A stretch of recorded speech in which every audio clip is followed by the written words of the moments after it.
In Uganda, biotechnology became popular around 1993. Although biotechnology can be used in many areas, including medicine and environmental protection, in Uganda, the research has been focusing on the agricultural sector.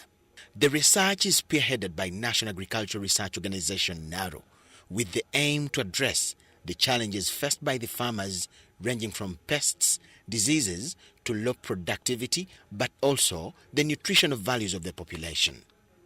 The research is majorly focusing on crops that play a critical role in ensuring food security and farmers' incomes, such as cassava, bananas, Irish potatoes, maize, among others. For cassava, the research is focusing on tackling cassava brown streak disease, which causes rotting of the tubers.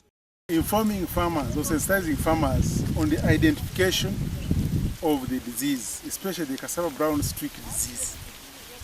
So, as you know, cassava is a vegetatively propagated crop whereby they use stems to plant a new crop, a new plantation. So when you take the stems which are already diseased, which have the disease, then you are spreading the disease altogether. So we are helping the farmers to identify the symptoms. So when you look at a leaf like this, you find it has those brown stretches. Those brown stretches are that's why even it's called cassava brown streak disease. But an ordinary farmer will not even know that this tree is sick. So we're telling them, before you cut stems for replanting, make sure you identify the disease, the plant, that the stem is clean, has no disease symptoms. Is the brown streak, the cassava brown disease, which is causing the tubers to rot. You know, for us farmers, we are most interested in the tubers. Now the tubers, you know, they have that brown streaks within, and at the end of the day, you get the whole tuber rotten. So it's actually a loss to the farmers. For Irish potatoes, the research is being carried out at Kachwekano Zone Agricultural Research and Development Institute in Kabale District. Genetically modified Irish potatoes will address the challenge of late blight disease, which causes premature drying of the leaves, resulting in yield loss. Because we are testing 13 events, so from our assessments, because this is the fourth, this is the third confined field trial. So from our assessments, we are picking 2 events, which we are going now to take to the next level.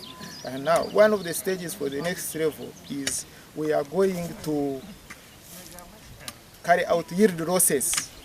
We protect the crop and see how much yield loss do we get. That is one stage. We use that to play with the systematic fungicide, which is curative under the late blight field to be cured. So due to that, we failed to get yield because of that late blight. According to how you see that the Victoria that has gene inside that the research has done, it is promising, and it is the high yield times that one that has no genes. For bananas, biotechnology is trying to address the challenge of banana wilt, which has wiped out farmers' gardens, but also fortification of the banana to make it rich in vitamin A. Got the gene from one banana which is not very good at eating, but it makes that a lot of vitamin A in its fruit. We also put it in the matoke variety, one of the best matoke variety called the Nachitembe. Yeah, and those are the final targeted varieties. And where we are, this is a product development. In fact, if the regulatory component is solved and the bill is passed, we have something ready to, which will need just a few tests, and then it will be a product for the final use. For maize, the research is trying to address the problem of stem borer that has greatly affected maize, but also testing for drought tolerance.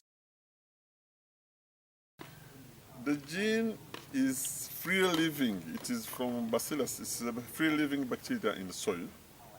If you touch any soil, you will find that bacteria there.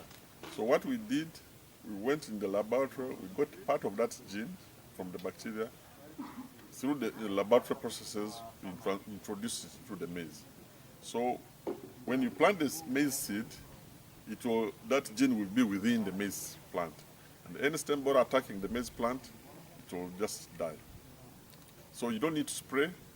And once it is introduced in the maize plant, if it is put in the open pollinated varieties, you can even replant the seeds. If it is in the hybrids, of course hybrids you plant once. But what is important, that this gene gives protection to stem borers. Farmers we need to help our farmers to educate them, because these are Ugandan scientists doing all this work. You cannot do something which is lethal to our population. It is good, it has been tested. This technology is in Kenya, and in Kenya, the good thing in Kenya, they have the law. They have already released this variety. Farmers in Kenya are already planting. This particular gene was also tested in South Africa. It's also a commercialized variety in South Africa. So we are also doing it the first time here in Uganda. However, the utilization of modern biotechnology in Uganda still faces a lot of challenges, such as a negative perception, limited understanding of the science, low funding, and lack of regulatory framework. And it's not only agriculture research. Wherever we have gone, of course, the research centers that I mentioned earlier are agriculture-based. But we have also visited those that are doing other work. We visited JCRC, for example, Joint Research Center, JCRC. We have also visited the Virus Research Institute. Those are not doing agricultural research, they are doing medical research. We have also gone to others that are doing other research. We have found that many of these institutions have minimal government funding, and they are mainly getting funding from other partners from other countries. We think that this is not a good trend, and I call upon the government to review its policy on this. But the worst has been lack of the regulatory framework, which has frustrated the work of scientists because farmers cannot use the products. But until the law is in place, that's when we can go on farm trials and other off-station trials other than the CFTs. Where you have doubt, ask so that we explain, so that we help this country. The bill has been in Parliament for too long, and life will not wait. Globally, use of modern biotechnology is increasingly becoming popular in addressing human challenges, and Uganda cannot be an exception. Therefore, there is need for fundamental support in terms of funding, institutional development, regulatory framework, and high-quality education at all levels to provide for constant supply of skilled scientific workforce. Report compiled by Adia Nakuti